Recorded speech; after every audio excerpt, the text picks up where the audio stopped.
பாருங்க, இந்த ரசூலுல்லாஹி ஸல்லல்லாஹு அலைஹி வஸல்லமுடைய விஷயத்தில், அதே போல் சஹாபாக்களுடைய விஷயத்தில் யார் சலீமுஸ் சத்ர், அவர்களுடைய நெஞ்சம் அப்பழுக்கற்றதாக இருக்குமோ, பரிசுத்தமாக இருக்குமோ, அவர்களெல்லாம் அல்லாஹ் தன்னுடைய ரசூலை பற்றி சொல்லிய சிறப்புகளையும், அல்லாஹு தஆலா அந்த ரசூலுடைய தோழர்களை பற்றிய சிறப்புகளையும் பேசுவார்கள்.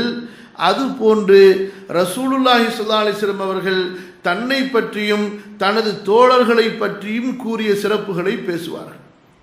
யாருடைய உள்ளம் சலீமுஸ் சத்ர், அவர்களுடைய நெஞ்சங்கள் சுத்தமாக அழுக்குகளிலிருந்து, குரோதங்களிலிருந்து, பொறாமைகளிலிருந்து பாதுகாக்கப்பட்டதாக இருக்கிறதோ, அவர்களுடைய செயல் எப்படி இருக்கும்? அல்லாஹ் ரசூலை பற்றியும் ரசூலுடைய தோழர்களை பற்றி எங்கெல்லாம் சிறப்பித்து சொல்லியிருக்கிறானோ அதை பற்றி பேசுவார்கள். அதுபோல ரசூல் ஸல்லல்லாஹு அலைஹி வஸல்லம் அவர்கள் தன்னை பற்றியும் தனது தோழர்களை பற்றியும் எங்கெல்லாம் சிறப்பித்து சொல்லியிருக்கிறார்களோ அதையெல்லாம் பேசுவார்கள். யாரு? உண்மையான சுத்தமான உள்ளம் உள்ளவர்கள். அழுக்கான உள்ளம் உள்ளவர்கள் தான் ரசூலுல்லாஹ்விடத்தில் ஏதாவது குறை கண்டுபிடிக்கலாமா, சஹாபாக்கள் ஏதாவது குறை கண்டுபிடிக்கலாமா என்று தேடிக்கொண்டிருப்பார்கள்.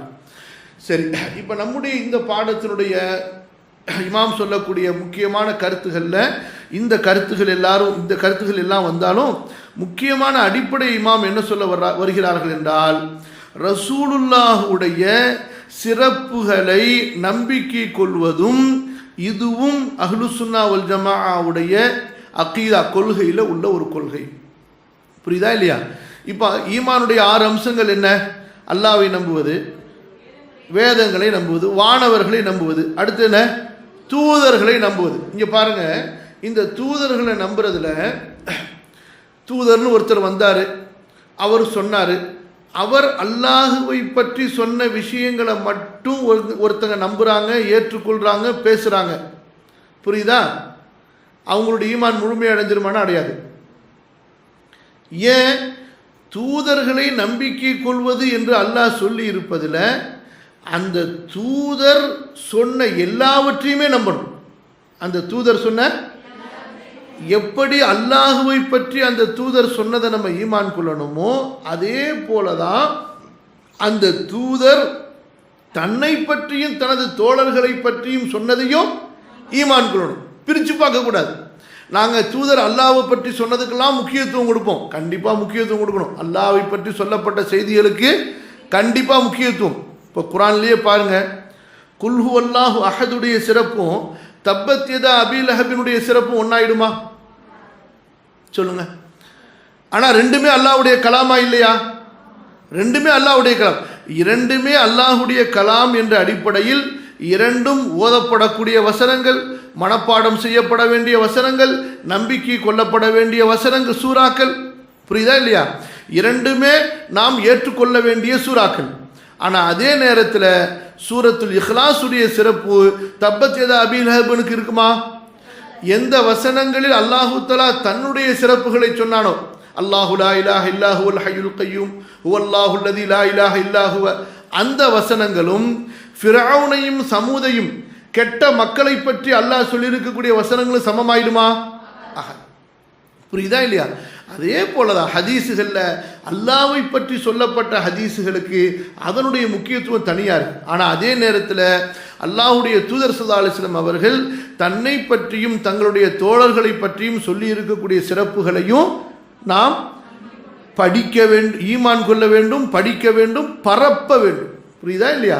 அதனால தான் நீங்கள் ஹதீஸ் கிதாபுகளை எடுத்து பாருங்கள், எல்லா ஹதீஸ் கிதாபுகள்லையுமே ஈமானை பற்றி, தொழுகையை பற்றி, இபாதத்தை பற்றி, அப்புறம் கொடுக்கல் வாங்கல், திருமண வாழ்க்கை, இந்த சட்டங்கள் எல்லாம் இமாம் அவர்கள், எந்த இமாமாக இருக்கட்டும், ஹதீஸ் கிதாபை கோர்வை செய்த அறிஞர்கள் யாராக இருக்கட்டும், ஹதீஸை பற்றி பேசக்கூடிய ஹதீஸ்களை அறிஞர்கள் யாராக இருந்தாலும் சரி, அல்லாஹ்வை பற்றி, ரசூலை பற்றி, இபாதத்தை பற்றி, ஆகிரத்தை பற்றி, சொர்க்கத்தை பற்றி, நரகத்தை பற்றி எல்லாவற்றையும் பேசிட்டு கடைசியாக அந்த கிதாபுகளில் ஒரு அத்தியாயத்தை அவங்க வச்சுருப்பாங்க.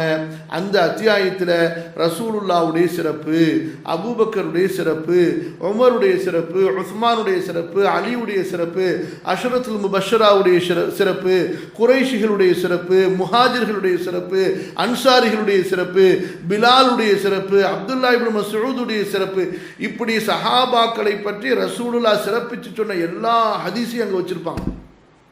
யாராக இருந்தால் ஹதீஸ் கலையை உண்மையில் ஏற்றுக்கொண்ட உண்மையான ஹதீஸ் கலை அறிஞராக இருந்தார். புரியுதா இல்லையா? யார் ஹதீஸுகளை ஏற்றுக்கொள்ளாத ஹதீஸின் நிராகரிப்பாளர்களாக இருக்கிறார்களோ, நல்லா கவனிச்சு கொள்ளுங்க. ஹதீஸின் வெளியில வேணா நாங்கள் ஹதீஸை பாதுகாக்கிறோம்னு சொல்றவங்களா இருப்பாங்க, ஆனால் உண்மையில் அவர்கள் யாரு?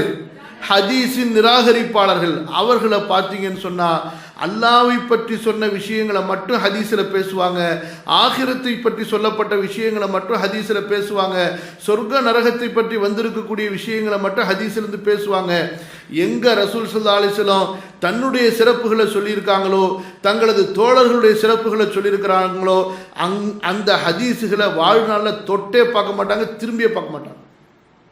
வாழ்நாளில் அவங்களும் தொட்டு பார்க்க மாட்டாங்க, திரும்பியும் பார்க்க மாட்டாங்க, மக்களுக்கும் சொல்ல மாட்டாங்க. நீங்கன்னா இதை சமீபத்திய வரலாறாக இருக்கட்டும், முந்தைய வரலாறாக இருக்கட்டும், நீங்கள் எடுத்து பாருங்கள். உங்களுக்கு நான் சொல்கிறது இன்ஷா அல்லாஹ் உண்மையாக இருக்கும். புரிஞ்சா இல்லையா? எப்படி இவங்க உண்மையிலேயே யார்? இவங்க ஹதீஸை பாதுகாக்கக்கூடியவர்கள் அல்ல. யார் இவர்கள்? ஹதீஸை நிராகரிக்கின்ற மறுப்பாளர்கள். ஏன்? ஹதீஸை இவங்க பாதுகாப்பவர்களாக இருந்தால் எப்படி அல்லாவை பற்றி பேசப்பட்ட ஹதீஸுகளை சொன்னாங்களோ, இபாதத்துகளை பற்றி பேசப்பட்ட ஹதீஸுகளை சொன்னாங்களோ, ஆகிரத்தை பற்றி பேசப்பட்ட ஹதீஸுகளை சொன்னாங்களோ, அதே போல எந்த ஹதீஸையும் மக்களுக்கு சொல்லியிருப்பார்கள். ரசூலுல்லாவுடைய சிறப்புகளை பற்றியும் சஹாபாக்களுடைய சிறப்புகளை பற்றியும் சொன்ன ஹதீஸுகளையும் சொல்லியிருப்பாங்க. இந்த ஹதீஸெல்லாம் விட்டுட்டாங்க, இதை மட்டும்தான் அவங்க சொல்கிறாங்கன்னு சொன்னால் அப்போ உண்மையிலே இவங்க யார்? ஹதீஸ் மறுப்பாளர்கள். சரியா?